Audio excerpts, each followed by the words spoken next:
En ces temps sauvages, ceux qui marchent debout luttaient farouchement pour assurer leur survie et celle de leurs petits.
Viens, petit homme, viens. Ne pleure pas, petit homme. Tu seras pour Krao l'enfant qu'il n'a pas eu. Et Krao t'enseignera tout ce qu'il a appris sur l'Otiko et sur la terre qui tremble. Pour qu'un jour, toi et moi découvrions ensemble la tanière du soleil. Tu n'as plus de père, tu n'as plus de mère. Mais Krao jure qu'ils continueront à vivre en toi. Ceux du Mont Bleu feront de toi un chasseur digne de ton père, digne de ta mère. Et puisque nous ignorons le nom qu'il te donnait, nous t'appellerons Raon, fils des braves. Oh, oh, que vive l'enfant, que vive Raon, le fils des âges farouches. Raon, fils des âges farouches.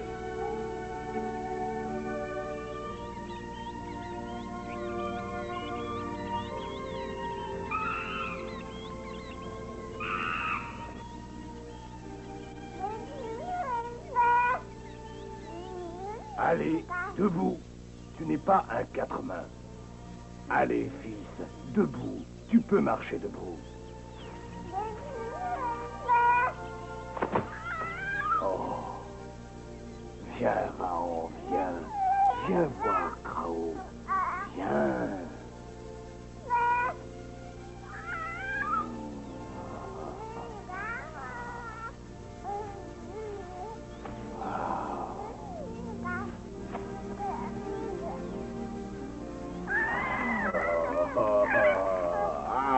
Ah oui.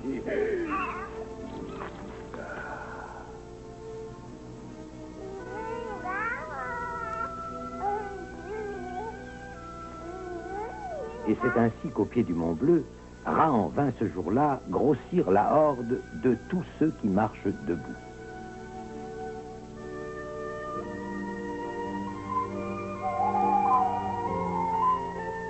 De lune ronde en lune ronde, le vieux Krao avait chassé pour son clan. Maintenant, il chassait aussi pour son fils.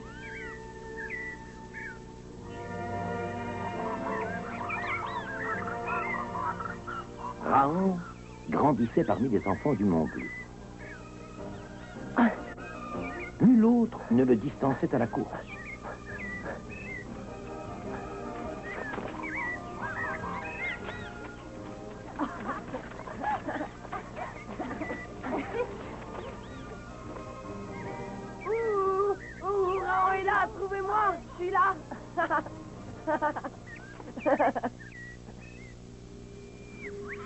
bas du Mont Bleu, là où vivent nombreux les troupeaux des 2 dents à la toison épaisse. Rahan aimait écouter Krao évoquer les lointains territoires que le clan avait jadis traversés et les terribles affrontements avec les troupeaux des 2 dents. Tous ceux qui marchent debout sont de la même horde, et les plus forts doivent aider les plus faibles. Mais Krao, si nous sommes de la même horde, pourquoi mes cheveux et ma peau ne sont-ils pas de la même couleur que les siens? Quelle que soit la couleur de leur peau, tous les chasseurs sont frères. Que leurs cheveux soient couleur de la nuit, ou qu'ils soient comme les tiens Rahan, couleur de feu. Y a-t-il vraiment d'autres clans de l'autre côté du Mont Bleu? Oui, beaucoup d'autres clans. Dis, Krao, quand m'emmèneras-tu enfin avec toi? Quand tu seras un vrai chasseur, alors je t'emmènerai. Alors demain, je serai un vrai chasseur. Ni Rahan, ni Krao ne prêtèrent attention au rire des chasseurs, car ils rêvaient déjà du jour où ils s'en iraient ensemble, par-delà le Mont Bleu, droit vers l'inconnu.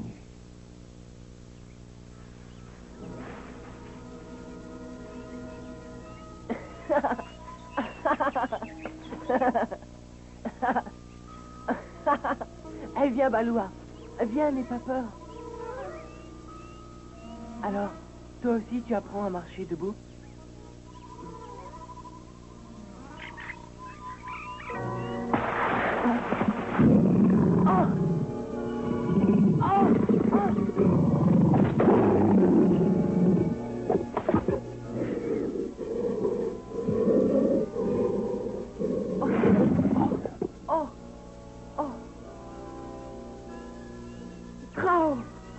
Rahan, mon petit Rahan. Oh, pardon, pardon. Je voulais être vraiment un vrai chasseur comme toi. Oh, pardon.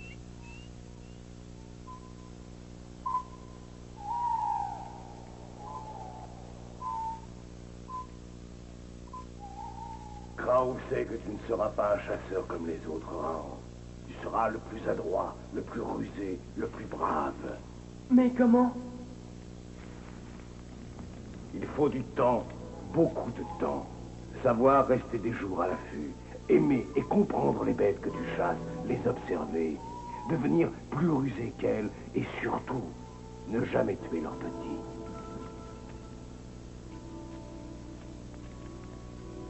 Krao, d'où te vient ce collier? D'où viennent ces griffes?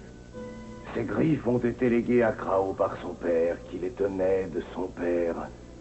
Chacune symbolise ce que ceux qui marchent debout ont de meilleur en eux, le courage. Le courage? Le courage? Courage, loyauté, générosité, ténacité, sagesse. N'oublie jamais, mon fils, que tu n'es qu'un homme, frère de tous les hommes. Je ne l'oublierai pas. Dis, Krao, pourquoi Rahan n'a-t-il pas de mère comme les autres enfants du clan? Tu en avais une, Rahan, et un père aussi. Mais ils se sont fait tuer par les Goraks pour protéger ta vie. Cette vie qu'ils t'avaient donnée. Krao, Rahan t'aime aussi fort que son vrai père. Mais quand Rahan sera grand, il tuera tous les Goraks.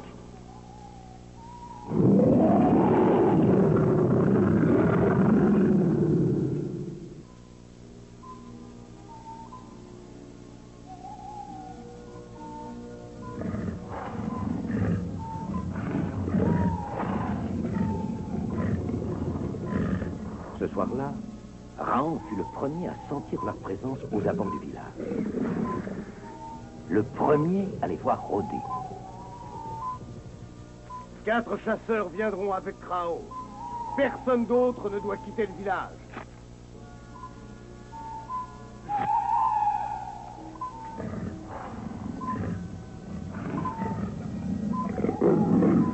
Debout, Gorak! Rahan va prendre votre vie, comme vous avez volé celle de ses parents.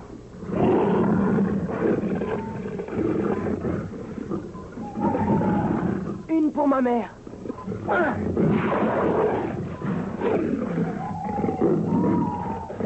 Et une pour mon père. Il manque 2 lances. Mais je ne vois pas Rahan. Quelqu'un vient de tuer les Goraks. Inutile de chercher notre Rahan. Ça ne peut être que lui. Si tu dis vrai, Rahan a désobéi. Il a été trop imprudent, trop audacieux. Oui, mais s'il est sain et sauf, je crois que désormais il pourra nous accompagner à la chasse. Oui, s'il est sain et sauf. Rahan! Rahan! Krao! Krao! Rahan! Krao avait déjà entendu le ventre de la terre gronder de cette façon. Le mont bleu, jusqu'à ce jour si paisible, parut éclater.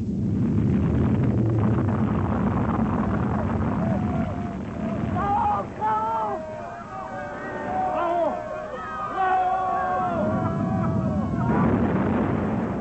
Ce fut la nuit épouvantable que n'oublierait jamais Krao.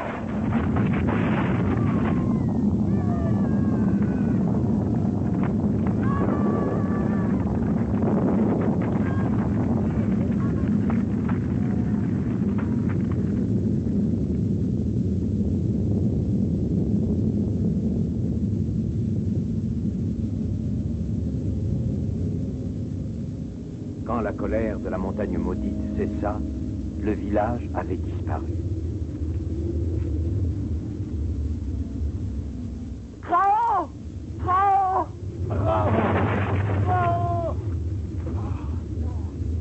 Quand enfin Rahan le trouva, Krao n'avait plus que quelques instants à vivre. Oh non! Attends, je vais te sortir de là. Laisse, Rahan, mon petit, trop tard. Écoute bien ce que je vais te dire. Oui, père. Tu es le seul survivant du clan. Ce collier te revient. Sois toujours digne de ce qu'il représente. Cherche pour moi la tanière du soleil. Rahan fait le serment. Rahan n'oubliera jamais tes conseils.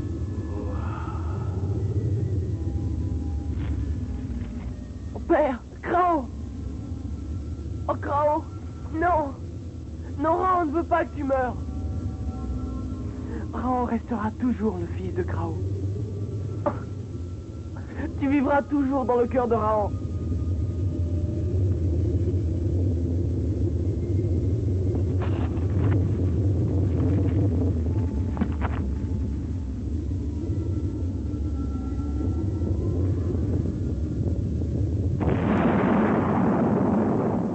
Mon bleu, tu as volé son clan à Rahan. Tu lui as volé son père. Tu ne lui voleras pas sa vie.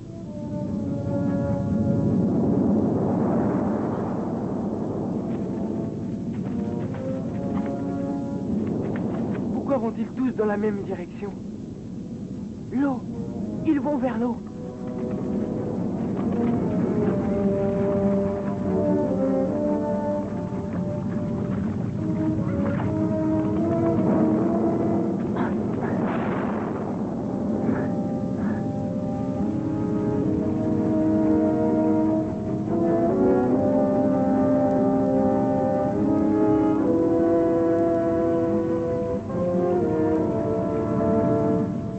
Que faire?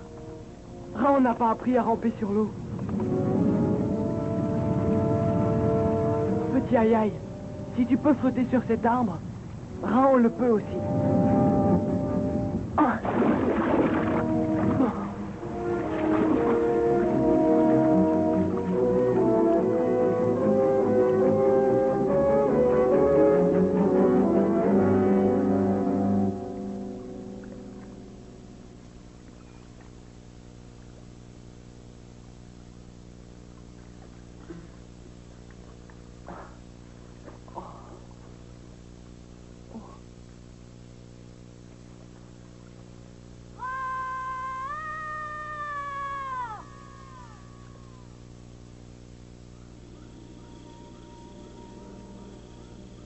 Jamais plus Krao n'accompagnerait Rahan à la chasse. Jamais plus Rahan ne reverrait le mont bleu.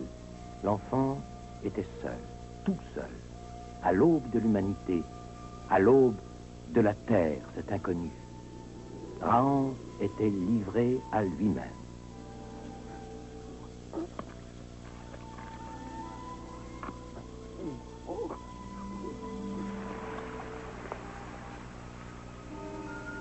Petit à petit, en observant la nature, il apprit à survivre.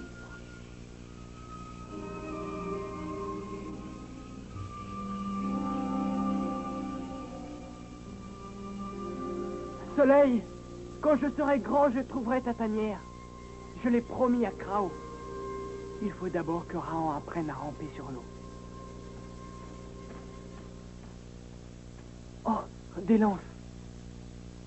Personne. Des chasseurs ont dû les oublier près du chemin d'eau. Leur village ne doit pas être loin. Je vais les leur apporter. Il suffit de retrouver leurs traces. Raon va enfin revoir ceux qui marchent debout et retrouver un nouveau clan. Le petit cheveu de feu a volé nos lances. Attrapez-le! Ne le laissez pas s'enfuir! Il n'est pas d'ici! Non. Que dirait Krao? À Raon, on ne tue pas ceux qui marchent debout. Raon croyait ces lances oubliées là. Raon voulait juste les rapporter à votre clan. Ne sais-tu pas que le clan de la rivière coupe leur langue aux menteurs?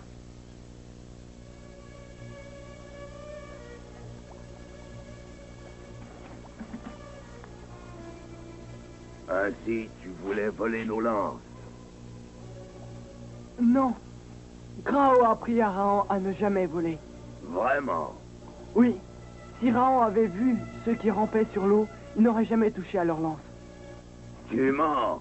Je te trancherai moi-même la langue au lever du jour. Oh!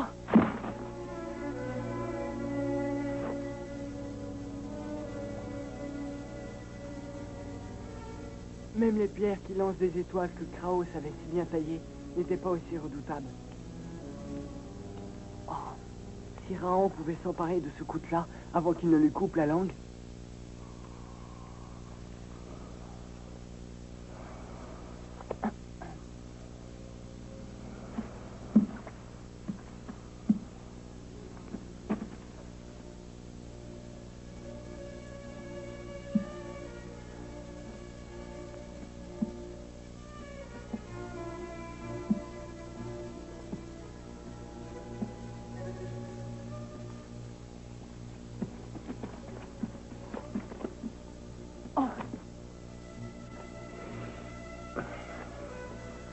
Puisque ce chef veut torturer Raon, c'est un ennemi. Prendre l'arme d'un ennemi, ce n'est pas un vol. Hein? Cheveux de feu?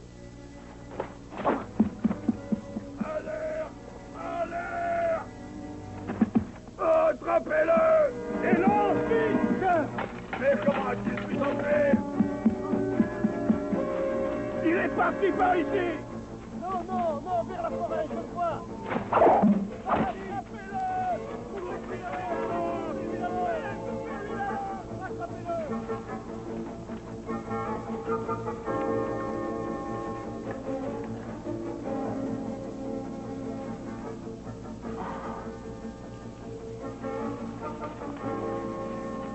Krao n'avait pas dit à Raon que ceux qui marchent debout peuvent être aussi dangereux que les Gorak. Raon n'ira plus vers ceux qui marchent debout.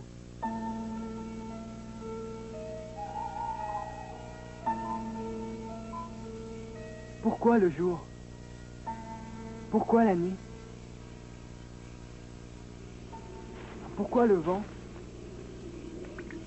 Pourquoi la pluie? Pourquoi les lances du ciel?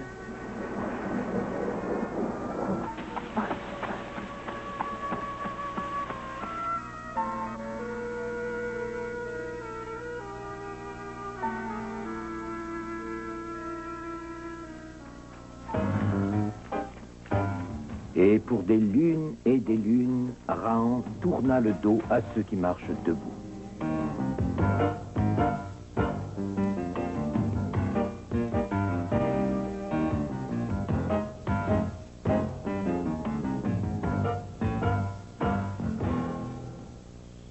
Une fois de plus, de l'autre côté du chemin d'eau, Raon aperçut un village. Raon vit comme un Gorak.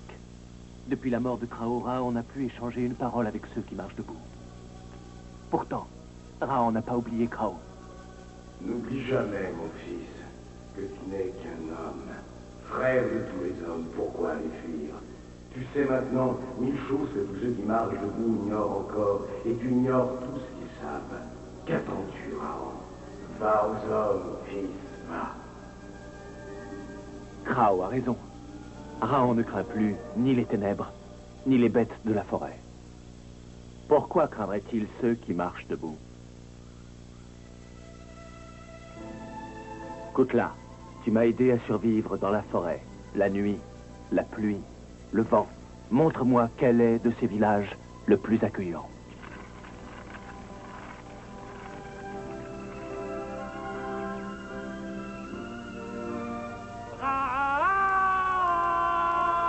Courage, loyauté, générosité, ténacité, sagesse.